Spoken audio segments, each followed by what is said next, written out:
In self-care, even when your to-do list is a mile long.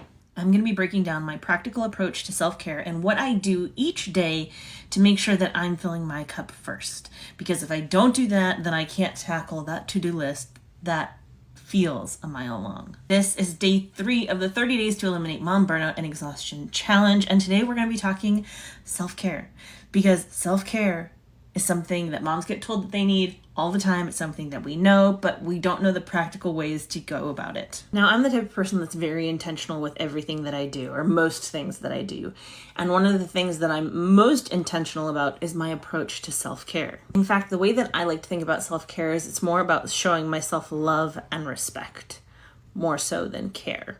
When I start to notice myself feeling off or agitated or moody with my husband or with my kids, the first thing that I ask myself, or one of the things that I ask myself once I notice I'm being that way, is how have I been at prioritizing my self-care today?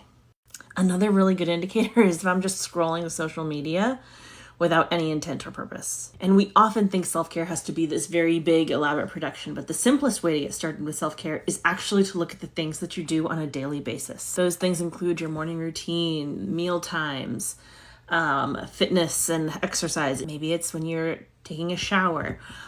Look at all of those little things that you do on a daily basis as a place to start. One of the things a few years back that I realized that was super important for me was my morning routine. I always would be microwaving my cup of coffee multiple times before I even finished a cup, because I would get up when the kids got up or while the kids were getting up and jump right into my day. But when I made the switch to getting up even just 15 minutes before them to make my cup of coffee, sit down, and start drinking it, I set myself up for a more easy, smooth morning.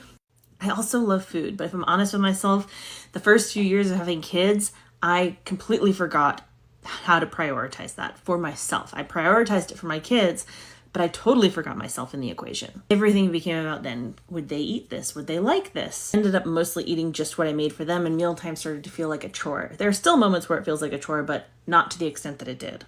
So I made a shift and started prioritizing my own experience around the meal times in our house. Start being incredibly intentional about the things that you do on a daily basis and make those practical self-care that you could do for yourself. Don't forget to join us tomorrow for day 4.